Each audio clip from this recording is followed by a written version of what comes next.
अब मनु महाराज के पुत्रों की कथा सुनाते हैं। 3 पुत्रियों का हमने आपको विस्तार पूर्वक सुनाया। पहले पुत्र उनके हैं उत्तानपाद। आप भी उत्तानपाद है, हम भी उत्तानपाद हैं। जिसके पैर ऊपर हो और सर नीचे हो वह उत्तानपाद, चाहे हम हुए या आप। जब हम भी इस मृत्यु लोक पर आए तो हमारे भी पैर ऊपर थे और सिर नीचे था। ऐसे ही जन्म लिया हमने।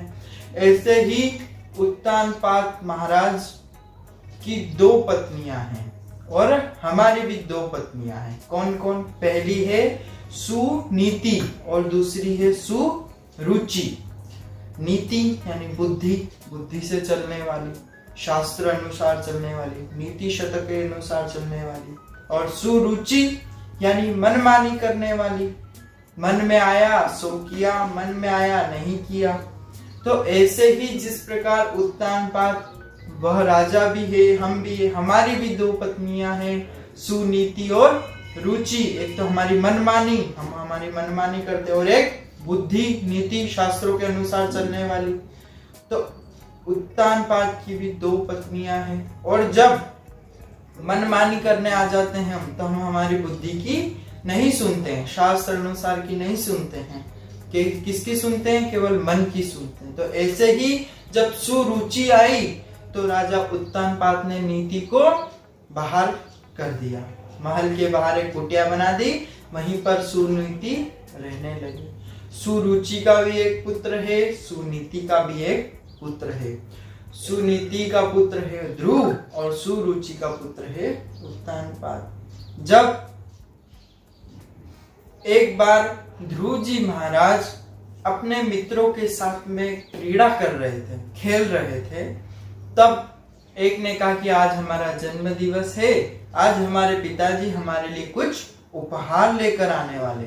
जब ध्रुव जी महाराज ने सुना, इतने में दूसरा मित्र बोला कि आज हमारे पिताजी हमारे लिए मिठाई लेकर आने वाले हैं। तीसरे ने कहा आज सुबह हमारे पिताजी हमारे लिए नए वस्त्र लेकर आए हैं। चौथे ने कहा हमारे पिताजी आज हमें कहीं पर घुमाने लेके जाने वाले हैं। ध्रुव जी महाराज के मन में संशय हुआ और उन्होंने कहा क्या आप मेरे पिताजी को जानते हैं? वो कहाँ हैं? तब उनके मित्र उन्हें ले गए, और क्योंकि तुम्हारे पिताजी को कौन नहीं जानता है, तुम्हारे पिताजी को तो पूरा राज्य जानता है। ध्रुव जी महाराज को सारे मित्र ले गए, राजा के सामने खड़ा कर दिया। ध्रुव जी महाराज ने अपने पिता को देखा और ध्रुव जी महाराज तुरंत अपने पिता की गोदी में जाकर बैठ गए। जब सुरुचि को यह पता चला, वह दौड़ी हुई आई और पुत्र का हाथ पकड़ा और धड़ाम से नीचे उतार दिया। जिस प्रकार एक सांप फुसकार मारता है, उसी प्रकार ध्रुव जी महाराज फुसकार मारकर रोने लगे। तब सुरुचि कहती है कि जा, तुझे इनकी गोदी में बैठना है तो मेरी कुष्ठी से जन्म ले। तू अभागा है, तूने उसकी कुष्ठी से जन्म लिया है। जाकर भगवान से मांग कि हे प्रभु, मैं इस जीवन को त्याग दूं और अगले जन्म में मुझे माता सुरुचि की कुष्ठी में डाल दो और उनकी कुष्ठी से मैं जन्म लूं, कोख से जन्म लूं। जब जाकर तू अपने पिता की गोदी में बैठ सकता है, जा यहाँ से। अब यहाँ पर वह चाहते, उत्तानपाद तो कुछ कह सकते थे कि ऐसा क्यों कर रही हो, ऐसा मत करो, लेकिन उत्तानपाद कुछ नहीं बोले। क्यों? क्योंकि उन्होंने मन मानी करी है। और कई बार ऐसा होता है कि हम भी हमारी मनमानी करते हैं, लेकिन फिर कुछ कह नहीं सकते थे। मनमानी कर लेते हैं, फिर हमें पता होता है कि ये गलत हो रहा है, लेकिन फिर भी हम कुछ नहीं बोल सकते क्योंकि गलती है हमारी। ऐसे ही ध्रुव जी महाराज भी रोते हुए जाने लगे, उत्तानपाद कुछ भी नहीं बोले। ध्रुव जी महाराज अपनी माँ के पास गए और अंक में भरकर अपनी माँ को जोर जोर से फूट फूट कर रोने लगे। माता ने पूछा, पुत्र क्यों रो रहे हो? तुम्हारे रोने का कारण क्या है, मुझे बतलाओ। तब ध्रुव जी महाराज ने कहा, माँ, मैं मेरे पिता की गोद में बैठा था, तब छोटी माँ ने मुझे हाथ पकड़कर नीचे उतार दिया और कहा कि तू अभागा है और मेरी कुष्ठी से जन्म ले। अगर मेरी कुष्ठी से जन्म लेगा तो तुझे अपने पिता की गोदी में बैठने को मिलेगा। अब माता चाहती तो कह सकती थी अगर आज की माता होती तो कह देती, कैसे बोला उसने ऐसा, जितना उसका अधिकार है उतना तेरा अधिकार है, तेरे भी पिता है वो, चल मैं जाकर उससे मिलती हूँ, उससे झगड़ती हूँ, क्या होता है, कह देती। लेकिन नहीं, वह सुनीति है, नीति शास्त्र अनुसार चलने वाली है, बुद्धि के हिसाब से चलने वाली है। उसने कहा बेटा क्या हो गया, वो भी तेरी माँ है, और क्या हो गया तुझे बोल दिया तो सही है, मैं अभागन हूँ और तू अभागा है, मेरा पुत्र इसलिए अभागा है, इसलिए हम इस कुटिया में रहते हैं, क्या हो गया, वो भी तेरी माँ है, और सही तो कहा है कि जाके भगवान की तपस्या कर, और पता है तुझे इस पूरा जगत के पिता परम पिता परमात्मा है, उसकी गोदी में जाकर बैठ। इन पिता की गोदी में क्या बैठना, जाकर परम पिता परमात्मा की गोदी में जाकर बैठ। पुत्र ने कहा माता वो कौन है, बोले वो भगवान है, उनकी तपस्या करनी पड़ती है। वो कैसे होती है, वो कहाँ का होती है, माता ने सब कुछ बताया। माता को लगा पुत्र है, लेकिन नहीं, वह पुत्र के मन में ठान लिया कि अब मैं परम पिता परमात्मा की गोदी में बैठूंगा। यह सोचकर वह वन की ओर निकल गए। अब कलयुग की तरफ आते हैं। अगर कलयुग की माता होती तो क्या करती, जानते हैं? अगर आज की माता होती तो झगड़ा करती उनसे कुछ कहती, लेकिन नहीं, उसे समझाया, प्रेम पूर्वक समझाया, क्योंकि उस माँ ने सोचा कि अगर मैं अपने बेटे को आज कह दूंगी कि वो ऐसी है वैसी है, तो भविष्य में जाकर उसके प्रति और उसको द्वेष हो जाएगा कि ये खराब है, ये मेरी छोटी माँ अच्छी नहीं है, ऐसा हो जाएगा। इसलिए माँ ने कहा बेटा वो तेरी माँ ही है, क्या हो गया तुझे ऐसा कह भी दिया तो। इसीलिए ध्रुव जी महाराज को माता ने प्रेम पूर्वक समझाया, लेकिन आजकल के बच्चों को अपनी माताएं से नहीं समझाती है। कोई भी मेहमान आया तो आजकल के बच्चे चरण स्पर्श ही नहीं करते हैं, और ना उनकी माताएं कहती है, वह बात ही नहीं करते हैं, अपने सामने मोबाइल लेकर बैठकर देखते रहते हैं। उनको बोलाने की कोशिश करो, बोलने की कोशिश करो तो वो चिढ़ते हैं और भाग जाते हैं। क्या उनकी माता, क्या उनके पिता उनको समझा नहीं सकते कि बेटा ऐसे मत करो, मेहमान आए हैं, अतिथि आए हैं। आजकल के माता पिता को कहना चाहिए अपने बच्चों को कि जा मंदिर में जा, जल चढ़ा, हनुमान जी के मंदिर में जा, हनुमान चालीसा का पाठ कर, पूजन पाठ कर। हमारे पूज्य महाराज जी तो कहते हैं कि बच्चा 5 साल की उम्र में हो जाए उससे इतनी सेवा करवानी चाहिए, माता पिता की सेवा करवानी चाहिए, माता पिता के चरण दबाने चाहिए, अतिथि आया उसे जल देकर आना चाहिए, गौ को रोटी दिलवाना चाहिए, हनुमान चालीसा का पाठ करना चाहिए, घर में मंदिर हो वहां पूजा करना चाहिए। बच्चों को तो यह करना चाहिए, लेकिन आजकल के माता पिता उन्हें कुछ कहते ही नहीं। तो ध्रुव जी महाराज को उसकी माता ने प्रेम पूर्वक समझाया और कहा, कथा को आगे सुने कि इस प्रकार समझाने से, शास्त्र की लाइन पर चलाने से क्या होता है। तो जब समझाया, ध्रुव जी महाराज के मन में बैठ गई कि परम पिता परमात्मा की गोदी में बैठना है मुझे, वही मेरे पिता है, वही जगत के पिता है, यह सोचकर वन की ओर चले गए। अब वहां पर जैसे ही वन की ओर गए, रास्ते में उन्हें कौन मिल गए, नारायण नारायण, नारद जी महाराज मिल गए। लोगों ने आज के समय में नारद जी की बड़ी हास्य छवि बना रखी अपने मन में कि नारद तो लड़ाई करवाने वाले हैं, नारद तो आग लगवाने वाले, अरे वो देव ऋषि है, देवताओं के ऋषि है। आज के समय में उनकी ऐसी अवहेलना की जा रही है, उनको हास्य की छवि उनके प्रति ली जा रही है। अरे वो देवों के ऋषि है। नारद जी महाराज जिसको मिले उसका उद्धार कर दिया। प्रहलाद को मिले, भगवान मिला दिए, भगवान को खंबा फाड़ कर आना पड़ा और प्रहलाद की रक्षा की। नारद जी महाराज जिन को मिले उनको भगवान से मिलाने का कार्य करा है। तो नारद जी जब उन्हें मिले तब अपने उस ध्रुव बालक को कहा कि बेटा कहाँ जा रहे हो, तुम तो अभी छोटे से हो। तब बेटे ने कहा कि मैं भगवान को प्राप्त करने के लिए उनकी तपस्या करने जा रहा हूं। बोले तुम तो अभी छोटे से हो, तुम्हारी उम्र तो अभी अच्छे अच्छे मिष्ठान खाने की, अच्छा अच्छा नैवेद्य खाने की, अपने सखाओं के साथ क्रीड़ा करने की है, अपने घर परिवार के साथ आनंद में रहने की है। अभी तुम क्या तपस्या कर रहे हो, अभी क्या तुम्हारी उम्र हुई है तपस्या करने की। नारद जी महाराज के ऐसे वचन सुनकर ध्रुव जी ने कहा, नहीं गुरुजी, मुझे तो अपने परम पिता परमात्मा की गोद में ही बैठना है, उनकी ही पूजन पाठ अनुष्ठान करना है। तब नारद जी ने कहा कि यह परिपूर्ण चेला है, इसे नाम गुरु मंत्र अवश्य दिया जाए। नारद जी महाराज ने उन्हें गुरु मंत्र दिया। क्या गुरु मंत्र दिया? 12 अक्षर मंत्र दिया। ओम नमो भगवते वासुदेवाय, ओम नमो भगवते वासुदेवाय। यह मंत्र दिया और कहा कि जाओ पुत्र, यमुना तट मापन्नो यत्र लीला हरे प्रभु, जहां भगवान श्री कृष्ण की लीलाएं हुई है वहां जाकर भगवान का नाम लो। ध्रुव जी महाराज ने ठान लिया था, वह गए और भगवान की तपस्या करने लग गए। सर्वप्रथम 3 दिन में केवल एक बार उन्होंने फलाहार किया। कितने दिन में? 3 दिन में। हमें कोई बोलते आज एक दिन उपवास रखना है तो हम कितनी बार फलाहार करते हैं? 4 बार। लेकिन ध्रुव जी महाराज केवल 4.5-5 वर्ष की उम्र है और 3 दिन में एक बार फलाहार किया। दूसरे माह में नियम कठोर कर दिया।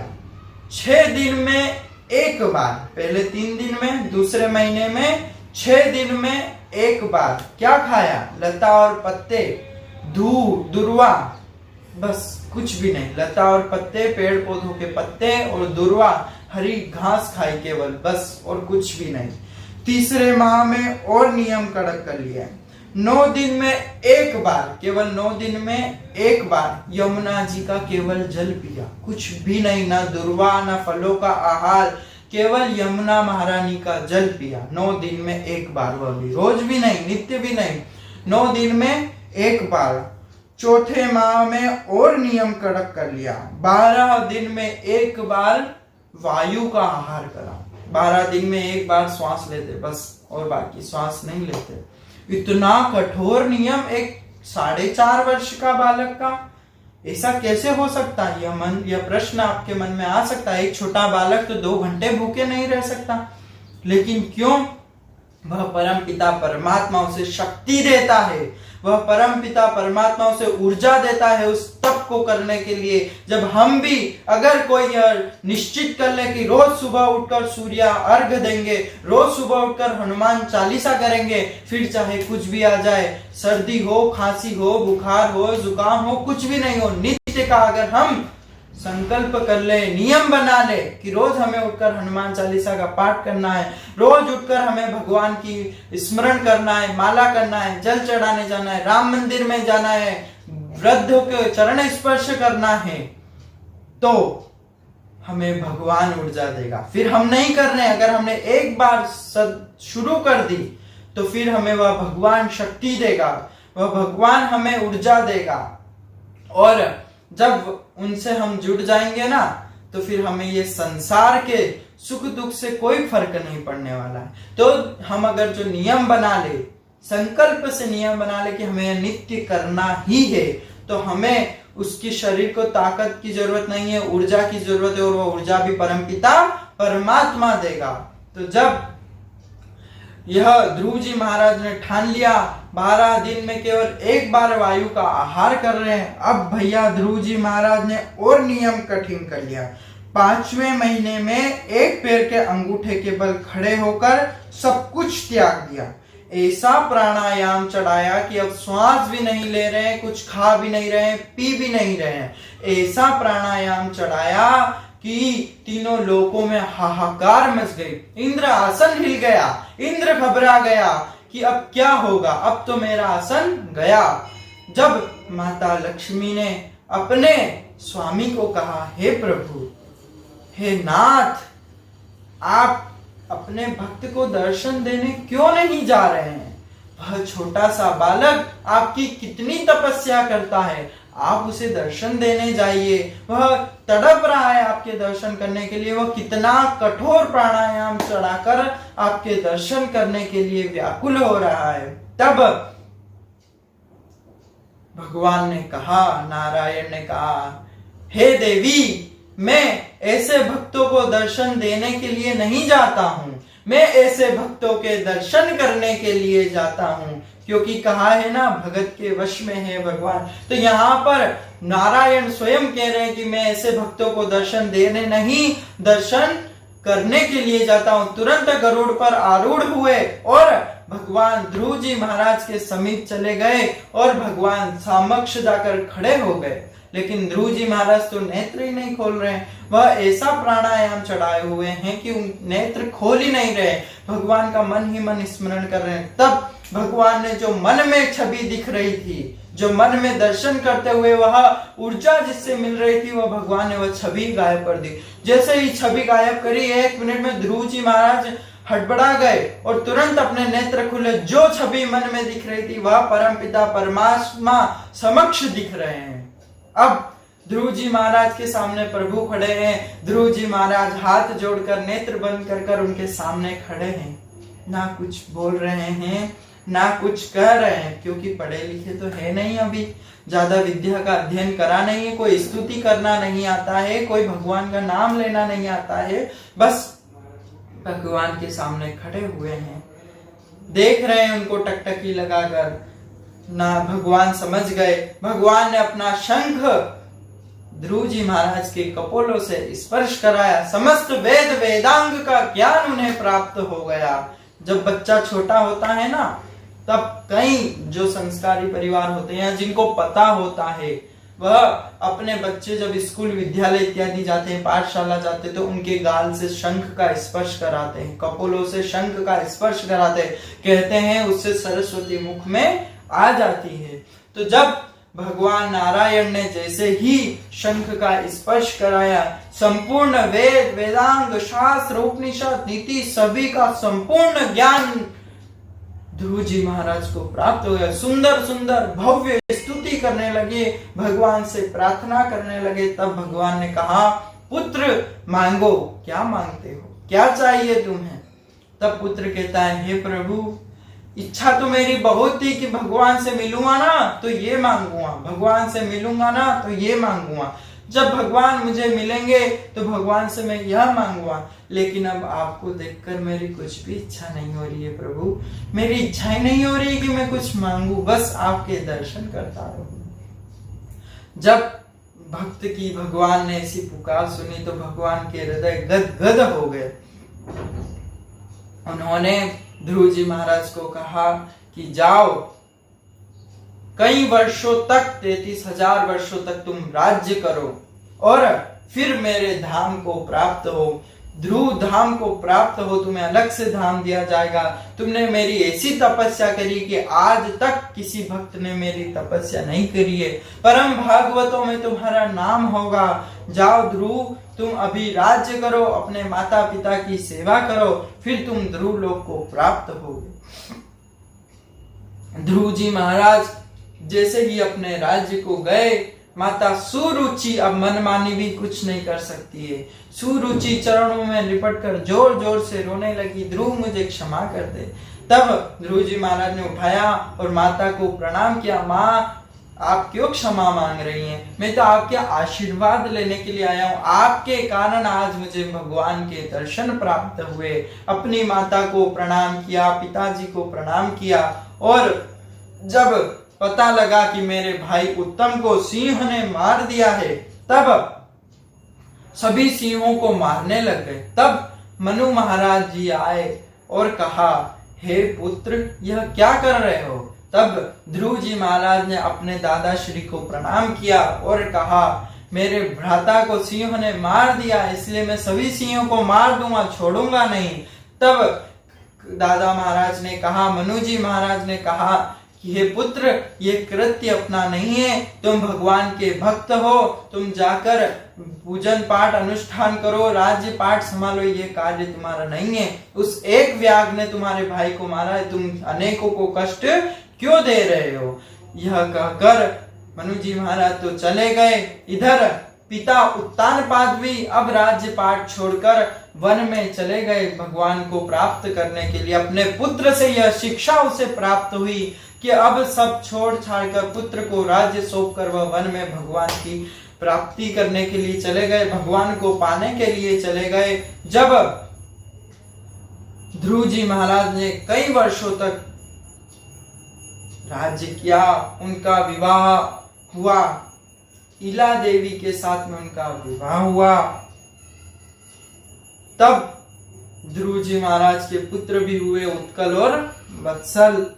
ध्रुव जी महाराज ने कई वर्षों तक राज्य किया। फिर जब उनका समय आया तो एक सुंदर पुष्पक विमान ऊपर से स्वर्गलोक से, सत्य तप जनलोक से एक सुंदर विमान आ रहा है और ध्रुव जी महाराज के पास आकर खड़ा हो गया और कहा, चलिए महाराज, यह भगवान ने आपके लिए विमान भेजा है। भगवान के सुंदर स्वर्णमयी पार्षद वहां पर खड़े हैं और कहने लगे। तभी मृत्यु देवी आई और ध्रुव जी को प्रणाम किया। हे ध्रुव जी महाराज, यह मृत्यु लोक है और यहाँ से मेरे बिना, मेरे स्पर्श के बिना इस मृत्यु लोक से कोई नहीं जा सकता। तब मृत्यु महारानी झुक गई। ध्रुव जी महाराज ने अपना पैर बढ़ाया, मृत्यु के सर पर रखा और दूसरा पैर रथ पर रख दिया, उस वाहन पर रख दिया जो प्रभु ने भेजा था। देखिए, भगवान के नाम में, भगवान के नाम की इतनी शक्ति है कि मृत्यु के सिर पर पैर रखकर इस संसार, इस भव सागर से हमें पार करा देती है। यह मृत्यु लोक है, यहाँ मरना निश्चित है, लेकिन भगवान के नाम में वह पावर है, वह शक्ति है जो मृत्यु के सिर पर पैर रखकर हमें मुक्त करा देती है। ऐसे भगवान श्री ध्रुव के परम भक्त, भगवान नारायण के परम भक्त ध्रुव जी महाराज ने भगवान को प्राप्त किया। वह जा रहे हैं, अब उन्हें रोना आ रहा है। क्यों रोना आ रहा है? जब पार्षदों ने पूछा कि हे राजन, आप क्यों रो रहे हैं, तब कहा कि मेरी माँ, जिसने मुझे यह मार्ग दिखलाया, जिसके कारण आज मैं इस विमान में बैठने के लायक हुआ, वह मेरी माँ कहाँ रह गई। तब पार्षदों ने कहा, हे महाराज, आप आगे आके देखिए, जिनका आपके जैसा पुत्र, उनकी 7 पीढ़ी ऊपर 7 पीढ़ी नीचे का मोक्ष निश्चित है। यह सुनकर अपनी माता को आगे विमान देखा, तुरंत हृदय प्रसन्न हुआ, भगवान के ध्रुव लोक को प्राप्त हुए। ऐसे श्री ध्रुव जी महाराज। बोले भक्त वत्सल भगवान की जय, ध्रुव जी महाराज की जय। इस कथा का तात्पर्य क्या है? इस कथा के माध्यम से शास्त्र में क्या समझाना चाह रहे हैं? पहला, बच्चों को अच्छे संस्कार देने चाहिए। दूसरा, भगवान की भक्ति में वह शक्ति है। भगवान की भक्ति जानिए, आप खुद सोचिए, क्या कोई छोटा बालक 5 वर्ष का, हम भूखे नहीं रह सकते तो क्या छोटा बालक भूखा रह सकता है? लेकिन भगवान की शक्ति में वह ऊर्जा है। क्यों आने दिया राजा परीक्षित ने कलयुग को? इसीलिए आने दिया। क्यों? क्योंकि यत् फलम नास्ति तपसा न योगेन समाधिना। जो सतयुग त्रेता द्वापर में भगवान की तपस्या करते करते अपने शरीर को त्याग करते थे, फिर भी उन्हें उस सत्य लोक की प्राप्ति नहीं होती थी। वही सत्य लोक की प्राप्ति करने के लिए कलयुग केवल नाम आधार है। इस कलयुग में नाम लेकर ही हम भगवान को प्राप्त कर सकते हैं, क्योंकि कलयुग केवल नाम आधार है। कलयुग का तारणहार मंत्र हरे कृष्णा कृष्ण कृष्ण हरे हरे, हरे राम राम राम हरे हरे। आते जाते, खाते पीते, उठते सोते बैठते, हर समय अपने मुख में यह नाम चलने दीजिए। कलयुग का तारणहार मंत्र है। अगर दुकान इत्यादि है, व्यवसाय करते हैं, तो वहां कुछ छोटा टेप रिकॉर्डर लगा दीजिए, अपने मुख में नाम चलने दीजिए। आते जाते जय श्री कृष्णा जय श्री राम करते जाइए। हेलो हाय बाय ये सब छोड़िए, पुनः भगवान को लाइए, अपने जीवन में भगवान को उतारिए। संपर्क करते समय जय श्री राम जय श्री कृष्णा का उच्चारण कीजिए। कोई मिल गया, पहले जय श्री कृष्णा कीजिए। और कैसे आप? जय श्री महाकाल जय श्री राम। भगवान को अपने जीवन में उतारिए, हर समय भगवान के नाम का स्मरण कीजिए। फिर क्या होगा? सदा सेव्या श्रीमद् भागवती कथा। जो सदा सेवन करता है, सदा उच्चारण करता है, सदा नाम बोलता रहता है, फिर हरिश्चित्तम समाशय, हरिचित्त में विराजमान हो जाते हैं, फिर हमारा त्याग नहीं करते हैं।